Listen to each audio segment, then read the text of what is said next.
There's a lesson to be learned from the words of my good friend Terry Greer for all of you to keep in mind. If you're going to have someone introduce you, be sure to ask a friend.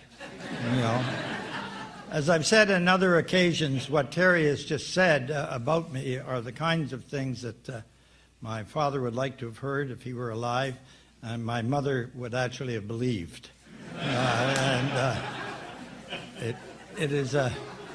It's a delight to be here, and I want to thank Terry very much for his kind words. And this is a special occasion for me to be here for many reasons. I'll mention a couple of them in a second, but Terry did mention the real world of politics there, and there are two people only that I want to mention, and I'm going to ask them both to stand up simultaneously. Because one is a rather older hand at the game, and one is just starting, but they're two great women. One is a member of Parliament for the riding just west of here, and the other is about to be a member of Parliament for this area. Will the two women please stand up? Where are they?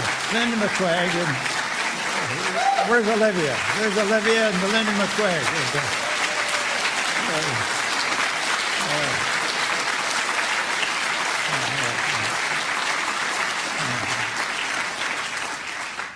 This is special for me for two particular reasons. One is, of course, the lecture is named after Jack, and the second is that the first person to give this lecture was Charles Taylor. Both of these individuals were and are respectively friends of mine, but much more important, each in his own way made a great contribution to Canada as living, breathing, active social democrats. So it's a pleasure for me to join that company and give this lecture tonight. I want to preface the lecture with the following words. As all of you in this room will almost certainly know, I spent most of my life as a politician, as Terry has just indicated, but also as an academic. And when I was a politician, I gave speeches, political speeches, that are noteworthy for being short on facts. Some facts are there. With lots of rhetoric, dubious logic, but with a little luck, quite entertaining. But the other kinds of talks I gave were lectures as an academic. And lectures tend to be full of real facts. Logic is impeccable. The conclusions actually follow from the premises. But they can be quite boring. Right? Now, the reality is I was asked to give a lecture tonight, not a speech. And I hope by the end of the lecture, you won't hope that I was invited to give a speech. But I do intend to talk seriously about social democracy. As Terry has said, this has been something that I learned philosophically, so to speak, when I was teaching philosophy, and then I carried into practice, or tried to, from being a member of Parliament in my hometown of Oshawa, and has been with me all my life. And so I do want to talk about what I think that concept, and it's a very broad concept, and it's been given various meanings, actually does mean. And I want to begin by saying that when I graduated from university at that other downtown university here in Toronto, in 1959, my classmates and I had 5 jobs available for each of us when we graduated. Student debt was low or non-existent. Throughout Canada, well-paid unionized workers were flourishing. Unemployment insurance and universal family allowances were in place. And just around the corner in the 1960s were hospital care, then universal health insurance, and then the Canada Pension Plan. Our neighbors in the United States were even more unionized then than we were. Jobs were plentiful there, and thousands of their veterans had gone without fees to well-funded, high-quality state universities. And since 1935, well before us, all Americans have been entitled to Social Security. This was the model that our Canada Pension Plan was actually built on. Both of our countries, then, took for granted seriously progressive income taxes to pay for such benefits. Americans had first talked about the American dream, believe it or not. First documented talk was in 1930. But it was no surprise that it wasn't until 1960 that a majority of Americans first described themselves as middle class. Nor was it a surprise that about at the same time, not before, here in Canada, we Canadians began to describe ourselves as sharing and caring. Certainly before that period, before the Second World War, Canadians didn't talk that way for the good reason. We had governments that neither shared nor cared. All right? At the same time, this is around 1960, on the other side of the Atlantic Ocean, the northern countries in Western Europe were well on their way to developing the most egalitarian societies in history. 100 years earlier, that great American, Abraham Lincoln, had used words that were finally starting to ring true. By the 1960s, millions of ordinary men and women had begun to believe there was government not only by and of, but also for the people. Yes, there was still some poverty, unemployment, and inequality, especially between women and men, and between whites and racial minorities. But by 1960, it was widely seen and believed that history was moving in the right direction. The age of equality, that, to use the phrase of the time, the age of the common man, it was believed had arrived. When I graduated as a working class kid, as Terry has said, from Oshawa, the world was my oyster. I believed then, and I believe now, I was very lucky. What I have just described is what could be called the beginning of the flourishing of social democracy. Today I want to talk about what social democracy is, what it is not, what Canadians today think about its values, and whether it can survive. In so doing, I want to talk about social democracy both as a distinct historical political reality, and in particular as a set of values and views about individuals, the community, and the state, which not only have a starting point in history, but continue to speak to our current conditions as Canadians. Although social democracy has its roots in late 19th century Europe, as a functioning, widespread governing system with definable characteristics, it was not until the second half of the 20th century that it really came into its own. Rising from the ashes of the Great Depression and World War II, it emerged as the most serious alternative to both state socialism and pre-war liberal democracy. Social democracy can be seen as the result of the clash between democracy and capitalism, as the political outcome that favored societies based on community and mutuality over market-driven selfishness. While accepting market principles for most aspects of the economy, it rejected outright the view that capitalist market relationships should be allowed to completely dominate society. Unlike democratic parties and movements on the right, it rejected both the priorities and highly commercialized inegalitarian outcomes or governments that permit this kind of domination. What I will now say about the nature of social democracy, to put it frankly, is based on my understanding of what social democratic parties and leaders were actually doing and saying in the decades immediately after World War II. In this, I have in mind some very exceptional politicians and parties, values and practices found particularly in Canada and Western Europe. Tommy Douglas here, as well as other leaders that I subsequently came to know. Willy Brandt in Germany, Olof Palme in Sweden, Bruno Kreisky in Austria, Joop den Uyl in the Netherlands, the CCF and the NDP, along with Labour, Social Democratic, and Socialist parties in Western continental Europe. It was in this real world of politics that what social democracy is all about became clear. Programs reflected and embedded values that have reshaped the meaning of democracy itself and have persisted to this day. What then are the social democracy's core values?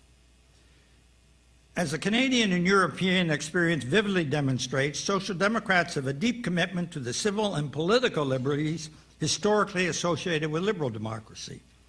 In fact, in Canada, the traditional freedoms of speech, religion, association, and assembly have been more vigorously and systematically defended by the CCF and the NDP than by either the Conservative or Liberal parties. Whether it was opposition to Duplessis' padlock laws in Quebec, the wartime treatment of Japanese Canadians in BC, the federal imposition of the War Measures Act, or the initial national political struggles for the rights of First Nations, women, and gays and lesbians, as politicians, it was Social Democrats who were in the lead on these matters. In Europe, during the 1930s and 40s, in their defense of individual rights, Social Democrats had opposed totalitarian governments of both the left and the right. And for thousands of them, literally thousands, the cost was concentration camps and the loss of their lives. While traditional political and civil liberties have been important to Social Democrats, it has been the historically new struggle for social and economic rights that has been their most distinctive contribution to the quality of modern democracy. It was a Canadian Social Democrat, and I'm always amazed to rediscover this, that this is not taught in our schools. It was a Canadian Social Democrat, John Humphrey, who wrote the first draft of the Universal Declaration of Human Rights that was adopted by the United Nations in 1948. I'm tempted to ask how many of you, I will ask, how many of you knew that? Well, maybe 20%, something like that. It was certainly never taught when I was around 100 years ago as a student. Anyway, it was John Humphrey who wrote the first draft. And in his autobiography, he was clear about the centrality of social and economic rights to the lives of ordinary people. Such rights are important in themselves, but Humphrey stressed that without them, other human rights have little meaning for most people.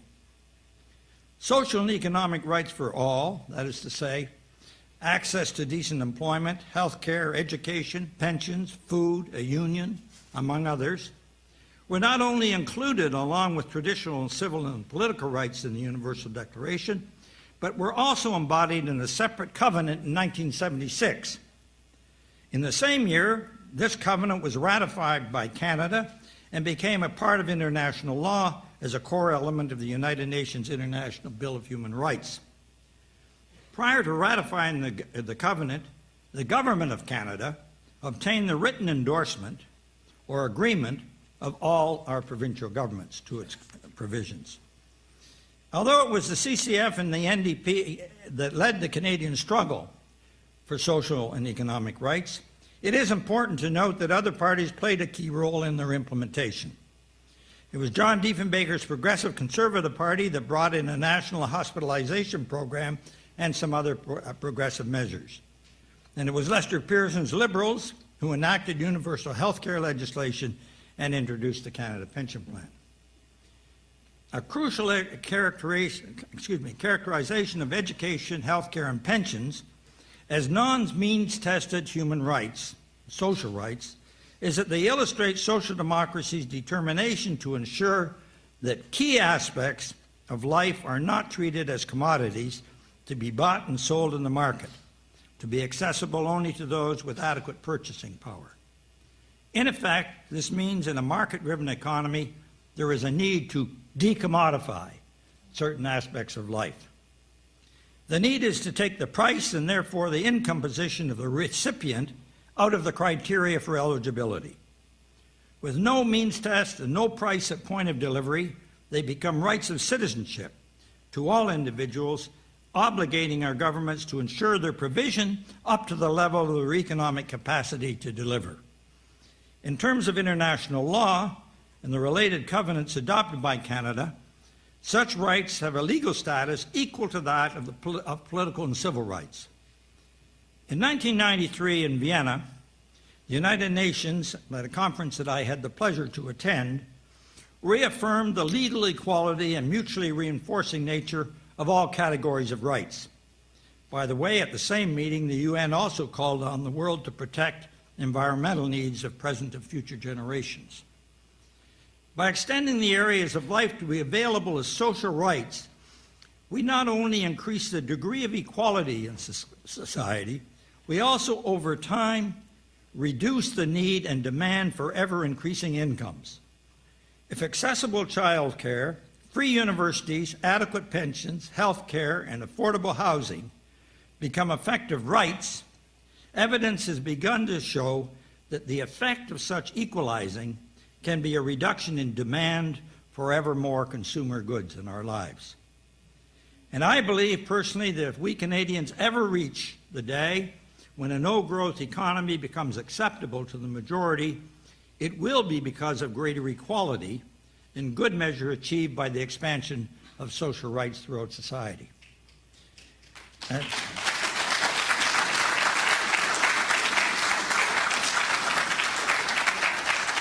As I have said, Social Democrats accept the basic tenet of a market-based economy, the price and profit mechanism.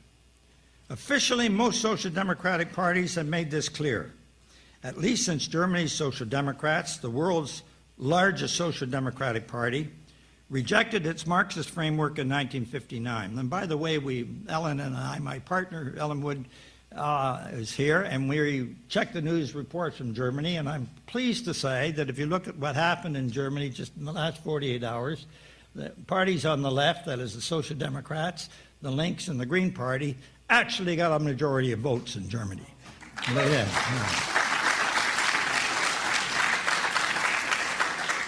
Along with the Scandinavian parties in particular, the New Democratic Party of Canada believes that higher levels of employment, of gender and economic equality, social rights, civil liberties, and environmental economic sustainability can be achieved with a form of capitalism in which government plays a major role, better than with any other economic system.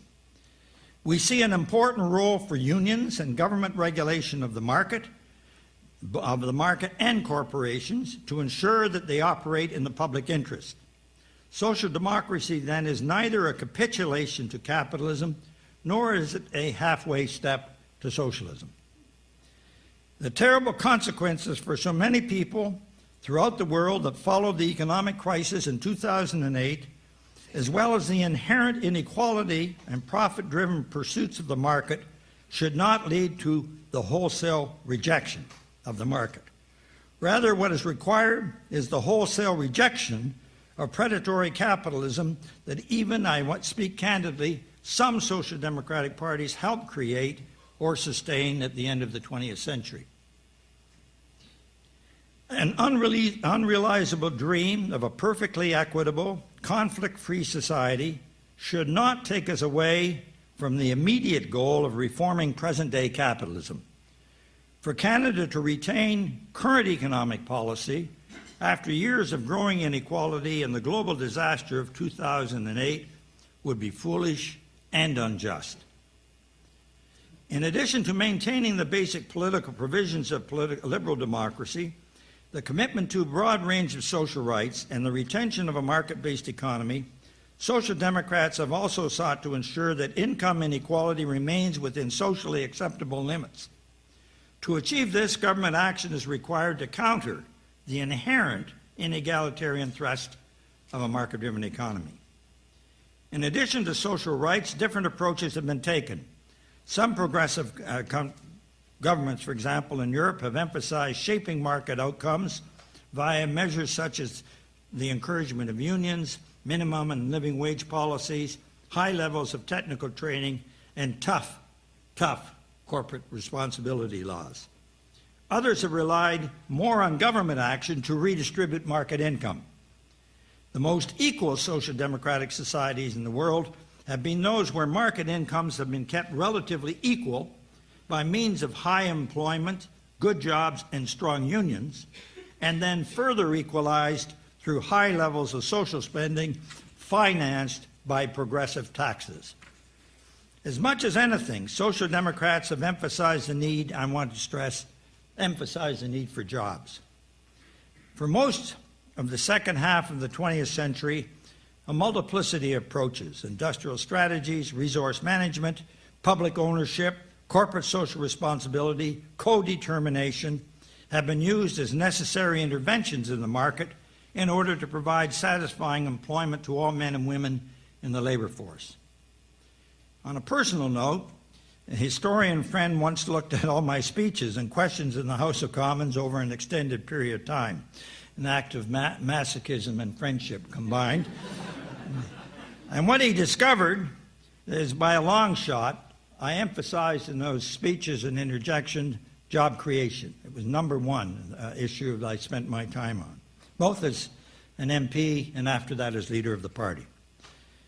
So jobs are important for human beings. Finally, as part of the democratic legacy, social democracy has been open to the claims and involvement of new social movements. This was true in the 70s in its response to the women's movement, and more recently to environmentalist activists who drew our attention to the vital issue of the state of the globe. In Canada and abroad, social democratic parties have incorporated in their agendas sustainable economic policies first proposed by activists in civil society. They were ahead of the parties, but the parties that listened to them first were social democratic parties. Our commitment to building a green economy, good jobs, and pollution reduction is now one of the fundamental differences that stands out between the NDP today in the House of Commons and Harper's Conservatives. It's a big difference. Social Democrats have supported these movements for a green and equitable economy because that's what our values are about: fairness, social justice, and a conception of economic sustainability measured not just by profits, but by the social goods and a healthy environment. After 1945, most governments in Western Europe, North America, Australia, and New Zealand had broadly defined social democratic approaches. In continental Europe, while remaining more conservative on social policy, some Christian democratic parties had what the Germans call a social market approach to the economy, which was similar in some key respects to their social democratic rivals. Until 1960, note this, until 1960, the United States, still under the impact of Roosevelt's New Deal, as I suggested earlier, had also embarked on an agenda similar to that of social democrats elsewhere. In his last presidential address to the American people, near the end of the war, Roosevelt said that when it came to rights, the U.S. Bill of Rights, a set of political and civil rights, was inadequate. I stress, Roosevelt said this was completely inadequate. In the same speech, he called for, and I quote, an economic Bill of Rights that included a list of rights subsequently found in the Covenant on Economic, Social, and Cultural Rights. He was the first and last U.S. president to make such a declaration. His speech did, however, reflect the broad range of policies his administration had put in place during his 3 terms in office. Until 1960, in fact, government spending as a percentage of GDP in the United States, although lower, was in the same neighborhood as that of social democratic governments elsewhere in the North Atlantic world who had embarked on egalitarian agendas. However, while these other democracies saw steady increases in government spending on social policies for several more decades, in the United States such expenditure leveled off after 1960. Instead, the U.S. evolved towards increasing inequality and a minimum safety net means-tested version of a welfare state, quite different in theory and practice from one based on social rights and efforts to minimize income inequality. And we now know the social consequences of the very different kinds of welfare states. The evidence is clear. The social democratic commitment to equality has made a major difference. OEC data and that of individual scholars like Richard Wilkinson and Kate Pickett, with whom I have met in the UK and had the pleasure of welcoming them to Canada, have shown that more equal societies have much better social outcomes. I want to emphasize, I'm sure a number of you are familiar with this, but we can't repeat it too often to the people of Canada. More equal democracies have superior results in terms of health, crime rates, levels of civic participation, teenage pregnancies, and social mobility. The most equal democracies found in Northern Europe have the best outcomes in all of these categories. The most unequal, the United States and the United Kingdom, have the worst. In a major address to the American people 2 months ago, which I watched part of it on a television network, this is just 2 months ago, President Obama emphasized the need to deal with growing inequality in the U.S., the weakness of unions, and the decline in upward social mobility in the United States. I would add he could have noted what has been true for some 2 decades: to better realize the American dream, his fellow citizens should move to Scandinavia. Social democracy today, I have here a reality check in post-2008. It's become commonplace to point out that social democratic values and practices are currently under threat even in Scandinavia. Once reasonably equal European nations have recently become less so. Current austerity policies within the European Union have simply made a bad situation worse. Inequality is growing, and youth unemployment is hovering between 40% and 50% in Spain, Portugal, and Greece. As the New York Times recently pointed out, the once globally admired European social contract appears to be unwinding. Ignoring the Keynesian lessons learned from the 1930s, many European governments have imposed austerity without regard to its social impact. Meanwhile, with this growth in inequality and unemployment, nationalist, right-wing, anti-foreigner parties are on the rise in many European countries. How has this come about? And are we involved in a replay of some version of the 1930s? Is this possible? Much has been written about the unraveling of the social consensus in Europe and the reduction of the role of governments elsewhere.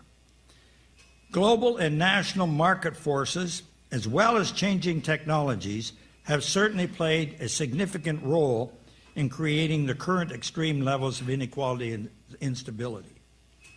However, what I want to stress tonight is that the evidence is equally clear that ideology and government decisions have had a major impact in creating the new inequality, in its acceptance and in its perpetuation. It's not accidental that while all states have been experiencing rising inequality, some have coped much better while others have deliberately reinforced it. In both cases, ideology has played a major role.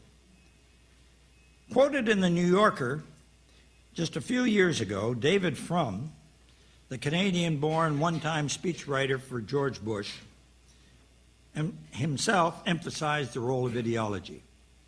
He accurately described the widely shared objective of the American and British conservative intelligentsia and politicians who emerged at the end of the 1970s.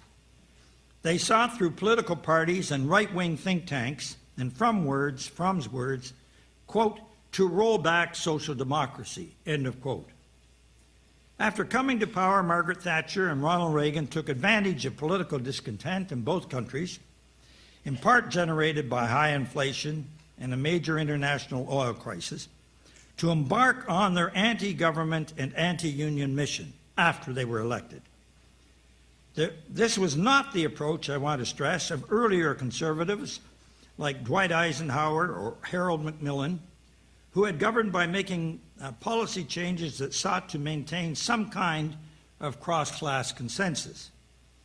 Macmillan's government had made major investments in public housing, and he later criticized Thatcher for her assault on British Crown corporations. Another conservative, get this one, Richard Nixon, introduced environmental protection legislation in the United States and produced the greatest increase in American social entitlements since World War II. Before he retired, Eisenhower, aware of increasing corporate power, warned of what he called the military-industrial complex. Like Robert Stanfield, Joe Clark, and here in Ontario, Bill Davis, these British and American conservatives had a respect for the positive role of the state or government. The truth is that today's so-called conservative movement, so admired by Stephen Harper, has nothing to do with the traditional conservatism at all. In reality, it is, as Milton Friedman himself once pointed out, a form of neoliberalism, a deregulated economy, reduced social spending, and the privatization of the public sector. In short, capitalism at its most brutal. For Thatcher and Reagan, traditional conservatism was all wrong. Government was the problem, not the solution, said Reagan. And ideologically, both of them, in Thatcher's words, made this clear. She said there was no such thing as society, only individuals existed. These strong, and they were politically, systematically underestimated by the left, these strong right-wing leaders brought to the forefront of public debate, and I want to emphasize this, the false antithesis promoted by right-wing think tanks of an alleged necessary conflict between individual and government on the one hand, of individualism versus statism. They even created a new international organization of conservative parties whose mandate specifically excluded social and economic rights. Rights, by the way, that are included in the Christian Democratic International, which the Christian Democrats in Germany belong to. The development of post-war social democracy had demonstrated how false this alleged necessary conflict was. As the historian Tony Jute pointed out in his magnificent book, Post-War, progressive taxation and the expansion of the government's role in creating so many social programs beneficial to the majority made it possible for the first time in history for so many children of poor and middle-income families, including Jute himself, to actually develop their talents and skills. Rather than repress individualism, the social democratic state is a necessity for it to flourish among the many. Rather than being a threat to democracy, for a majority of the population, government can be the source of its fulfillment. And it was after the arrival of more economic equality in the 1970s in Canada that a growing majority of Canadians became more open to the claims of women and First Nations. More equality set the foundation for this change in attitude. So those who want to roll back social democracy and promote more inequality need to be told that the flourishing of differing individual talents will once again become readily available to only elite minority. Social rights, it must be remembered, are every bit attached to individuals as are political and civil rights. Here's a bit about the political philosophy. Indeed, in the daily lives of many, if not most, they are what make political and civil rights accessible. All rights, including those that have their origin and source for their fulfillment in groups or minorities, such as those of First Nations or Quebecois, ultimately reside in the lives of individuals in these groups. While any state, including those that have supported majorities, can repress individuals or groups, it has been one of the great and enduring falsehoods of the 20th century neoliberalism to claim that by definition the extension of government power is repressive of individual freedom. In a democracy, the general rule is in fact the opposite. For the majority, it is through regulatory or positive government action in a capitalist economy that an individualism is enabled to flourish. Cradled to the grave security, far from having the negative consequences normally claimed by opponents of social democracy, simply promises for the majority what through modern history children of the affluent have taken for granted: guaranteed health service, comprehensive education, and one day pensions ensuring retirement with dignity. It's offensive, but a reality that so many of those who have so much in our society spend such a great deal of their political energy trying to deny to the children of others what they provide as a birthright to their own. While it's true that economic capacity and other social commitments can lead to variations in the level of the provision of a social right, not all new high-cost drugs, for example, can be provided, a right remains a right. And to deny a social right, like health care, anywhere in Canada, on the grounds of being outmoded in 2013, has no more legitimacy in today's democracy than making such a claim about freedom of religion in the province of Quebec. They are both rights.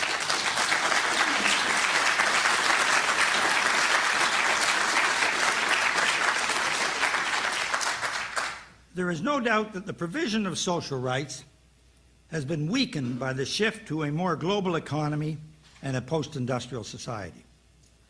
In political terms, social democrats must build closer linkages with the new social movements and lead a very broad movement for progressive change in politics. In policy terms, it's clear to me that a regulated global capitalism will involve the creation of much more effective international institutions and not just a reassertion of the power of national governments. Social and economic rights within the framework of ecological sustainability need to be embedded in global economic governance. In short, social democracy cannot remain local while capital has gone global. Okay, some points I want to share or information with you about the state of Canadians' thinking. Have Canadians become more conservative? During the past 2 decades, inequality in Canada, as in many other democracies, has grown immensely. While GDP between 1981 and 2011 grew by 50%, the median hourly wage went up by only 10% over that period. Almost all the fruits of income growth have gone to the top 10%, and most of that, as many of you know, to the top 1%. And with the important exception of childcare in Quebec and full-day kindergarten in Ontario, in recent decades there's been no major social rights innovation. In the past year, it has been claimed in this context by some, read the Fraser Institute, the Manning Institute, and others, that during this period Canadians underwent a basic shift away from social democratic to conservative values. Well, in May of 2012, and again in May of this year, the Broadbent Institute commissioned Environics to survey Canadians, in part to determine empirically the accuracy of this claim. While it's wrong to exaggerate the significance of individual polls, I say here in my academic role, when their data are seen to fit into similar findings by Environics and by other academic research, their significance can be credibly emphasized. So what did we find out? In 2012, we looked at how Canadians view growing inequality, how serious it is, its link with the health of democracy, the role of government, and what Canadians personally would be prepared to do to reduce the inequality. A large majority of Canadians, 77%, believe that the widening of inequality is a big problem. 71% say that, quote, it undermines Canadian values. And while only a small percentage indicated that the widening gap was not a problem, a significant majority, including, please note, 58% of those Canadians who voted Conservative, said they personally would be prepared to pay somewhat more in taxes if the government used this money to protect public services and to reduce inequality as a priority. More than 2/3 of Canadians believe that the growing income gap means that fewer young people would do as well or better than their parents. In short, equality of opportunity is being undermined in Canada today. Cutting across all income, regional, and gender differences, Canadians believe the kind of inequality we are experiencing erodes the quality of our democracy, and they want governments to address the problem. Well, last year's poll, confirmed Canadian support for the core social democratic value of equality. The poll done this year, this May, is equally positive and once again showing that Canadians are not moving in a more conservative direction. Of particular significance is that this year's poll sought to determine whether there are significant differences between Canadians whose parents were born in Canada and those whose parents were not. The results are encouraging. Most Canadians in either category end up with statistically similar positive positions on most questions. In some instances, immigrants who have been in Canada less than 10 years do differ from Canadians whose parents were born here, such as on same-sex marriage and the use of marijuana. But in general, second-generation Canadians share the same values as those with parents born here in Canada. Thus, in response to some 16 questions, including those on public pensions, unions, abortion, crime, climate change, and the need for a robust government, significant majorities of Canadians indicate support for what most would regard as a progressive position or social democratic values. To summarize, the values of social democracy include a strong and equal commitment to civil and political rights, a commitment to a predominantly market-based economy but not a market-determined society, a commitment to a robust government with the authority and will to counteract the inegalitarian and environmentally unsustainable thrust of a market economy, the responsibility of government in ensuring high levels of employment, and an openness to the involvement of new social groups with new ideas. In spite of the effects of globalization in recent decades, those democratic countries in which egalitarian values and practices have dominated in past decades have produced many positive social outcomes in health, stability, longevity, crime rates, social mobility that most people would find laudable. I have stressed the important role in politics played by ideology. But obviously, the state of the economy is also important. It's clear the redistributive component of social democracy is easier to achieve in periods of solid economic growth when both profits and GDP are on the rise. While a rising tide clearly does not lift all boats, it does make it easier to rearrange their positions on the flotilla. What now? You're holding up pretty well there for a lecture as opposed to a speech, and I want to offer some concluding thoughts. With the clear results of years of sort of neoliberal fundamentalist economics, as our data show, Canadians are now open to change. They want a federal government that leads. They want jobs, housing, food on their tables, and adequate pensions. They want a fair share of income. They want corporations that are more responsive to their workers and communities. And they want an economy that's environmentally sustainable. Canadians, I want to stress, also have dreams for their children of becoming kids that want to become great musicians, athletes, skilled tradesmen, scientists, healthcare workers, inventors, movie directors, and writers. And in every young person, I also want to stress, there's an idealist longing to emerge and be welcomed by the broader population. These young people want an exuberant Canada. They want an inspiring, practical leadership that will show them that politics does matter. And I want to conclude with this. There are those in our country who say that current and probable future economic conditions make social democracy unsustainable. How, they ask, can we continue to promote such an agenda? I return the question. How is it that our economy over the past decade, and especially during the recent crisis, has been able to sustain record profits for banks and other major corporations, record gains for shareholders, record shares of wealth and income for the richest few in our country, records even higher than during the post-war boom, which was our golden age of social democracy?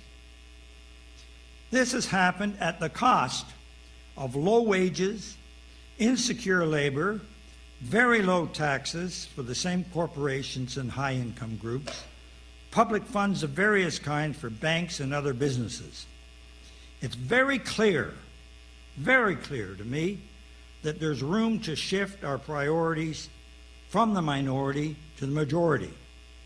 What is needed is a confident, and I stress confident, reassertion of the primacy of the social democratic values cherished by Canadians. What's needed at every level of our politics is leadership that will take us beyond indifference and cynicism to build a better Canada for us all. Thank you.